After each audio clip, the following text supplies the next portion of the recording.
Assalamualaikum warahmatullahi wabarakatuh. Perkenalkan, nama saya Hani Nayati dari Prodi Perbankan Syariah. Saya akan menyampaikan materi tentang kekuasaan dan politik. Pengertian kekuasaan. Richard mengatakan bahwa kekuasaan adalah kemampuan untuk mempergunakan kekuatan. Kekuasaan adalah bagian yang mengisi jalinan kehidupan organisasi. Menyelesaikan masalah memerlukan kekuatan. Ada beberapa pandangan mengenai kekuasaan menurut Maryam Budiarjo. Kekuasaan adalah kemampuan seseorang atau kelompok untuk mempengaruhi tingkah laku orang atau kelompok lain sesuai dengan keinginan dan pelaku. Ada beberapa pandangan mengenai arti kekuasaan di antaranya. Yang pertama, menurut Ramlan Surbakti, kekuasaan merupakan kemampuan mempengaruhi pihak lain untuk berpikir dan berperilaku sesuai dengan kehendak yang mempengaruhi. Yang kedua, menurut Gibson, kekuasaan adalah kemampuan seseorang untuk memperoleh sesuatu sesuai dengan cara yang dikehendaki. Dan yang ketiga, menurut Russell, kekuasaan adalah kemampuan untuk menggunakan pengaruh, sedangkan alasan adalah pengguna pengaruh yang sebenarnya. Sumber kekuasaan. Sumber dari kekuasaan formal yaitu yang pertama, kekuasaan paksaan didasarkan pada rasa takut. Kekuasaan imbalan, adanya pemberian imbalan yang bermanfaat. Kekuasaan hukum lebih luas daripada kekuasaan paksaan dan imbalan karena dapat mengendalikan sumber daya hukum organisasi. Kekuasaan informal berasal dari akses dan pengendalian atas informasi. Sumber dari kekuasaan formal yaitu yang pertama, kekuasaan pakar didasarkan pada keahlian atau keterampilan istimewa dan pengetahuan. Yang kedua, kekuasaan rujukan didasarkan pada identifikasi orang yang mempunyai sumber daya atau ciri pribadi yang diinginkan orang lain. Kekuasaan karismatik merupakan perluasan dari kekuasaan rujukan yang berasal dari kepribadian dan gaya interpersonal.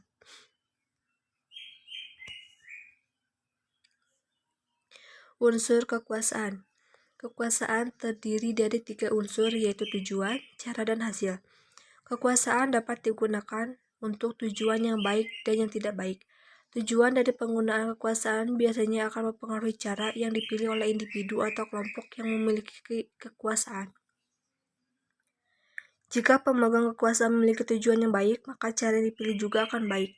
Dan sebaliknya, jika pemegang kekuasaan menghendaki tujuan yang tidak baik, maka cara yang digunakan juga tidak baik. Misalnya dengan mengancam. Kemudian, unsur yang terakhir adalah hasil dari kekuasaan dapat dilihat dari jumlah individu yang dapat dikendalikan atau dipengaruhi. Dan seberapa besar pengaruh kekuasaan tersebut. Sikap pihak yang dikuasai turut menentukan kualitas kekuasaan yang berlaku atas dirinya. Jika diterima dan didukung, maka kekuasaan itu merupakan wibawa. Kekuasaan yang demikian tidak banyak memerlukan paksaan atau kekuatan dalam penggunaannya.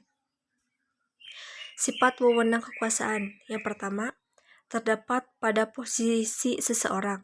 Individu mempunyai wewenang karena posisi yang ia pegang, bukan karena sifat pribadi yang khusus. Yang kedua, diterima oleh bawahan. Individu dalam posisi wewenang yang sah menerapkan wewenang dan dapat melaksanakannya karena ia mempunyai hak yang sah. Dan yang ketiga, kekuasaan digunakan secara vertikal dan mengalir dari atas ke bawah dalam susunan sebuah organisasi.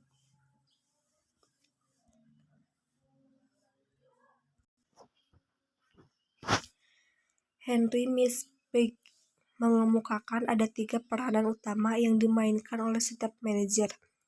Yang pertama, peranan hubungan antar pribadi. Yang kedua, peranan yang berhubungan dengan informasi. Dan yang ketiga, peranan pembuat keputusan.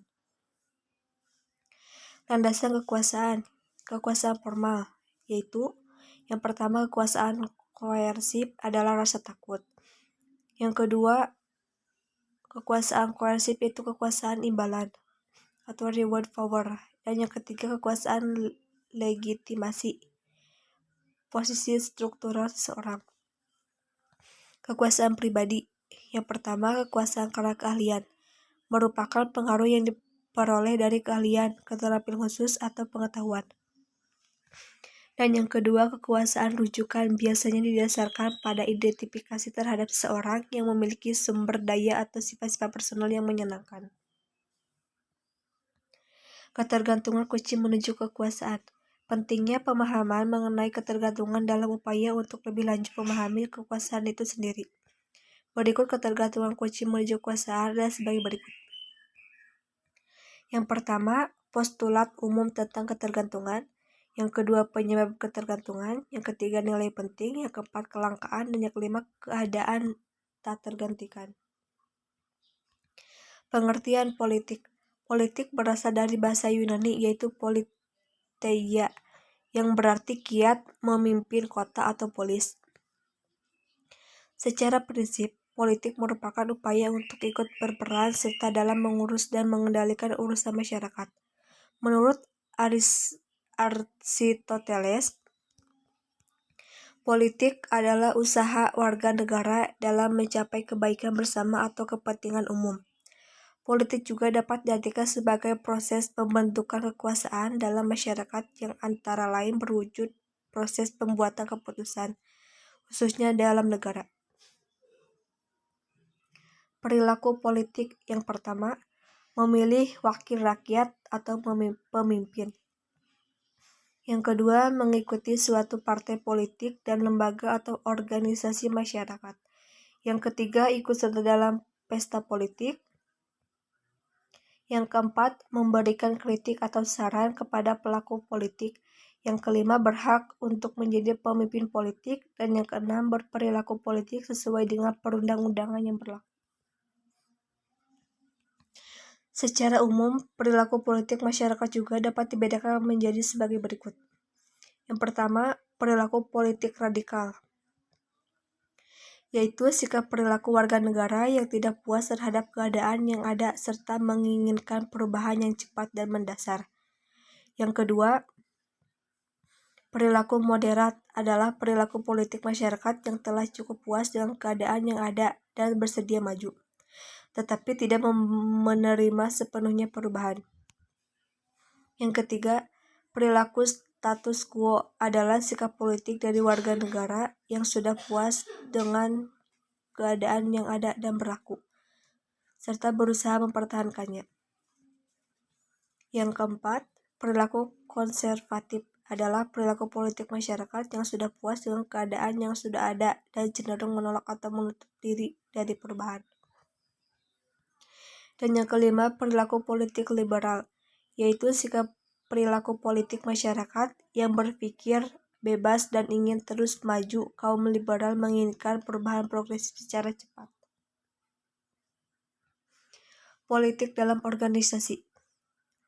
Robbins mengatakan bahwa politik organisasi pada dasarnya berfokus pada penggunaan kekuasaan untuk mempengaruhi pengambilan keputusan dalam sebuah organisasi, atau berfokus pada perilaku-perilaku untuk melayani kepentingan diri sendiri, yang bukan merupakan tugas atau arahan dari organisasi. Aspek-aspek yang hidden di dalam organisasi. Yang pertama, dimensi perilaku politik. Yang kedua, otonomi pekerjaan. Yang ketiga, memasukkan keputusan. Yang keempat, kepuasan kerja. Yang kelima, status dan prestise pekerjaan. Yang keenam, hubungan kerja. Dan yang ketujuh, unionisasi. Etika berpolitik dalam organisasi. Pembahasan suatu politik organisasi tidaklah lengkap tanpa berbicara tentang etika berpolitik dalam organisasi. Pertimbangan etis merupakan suatu kriteria pengontrolan dalam perilaku politik untuk mempengaruhi pihak tertentu. Etik merupakan standar moral apakah suatu perilaku baik atau buruk menurut norma masyarakat. Perilaku politik yang etis adalah suatu perilaku yang bermanfaat untuk individu dan organisasi.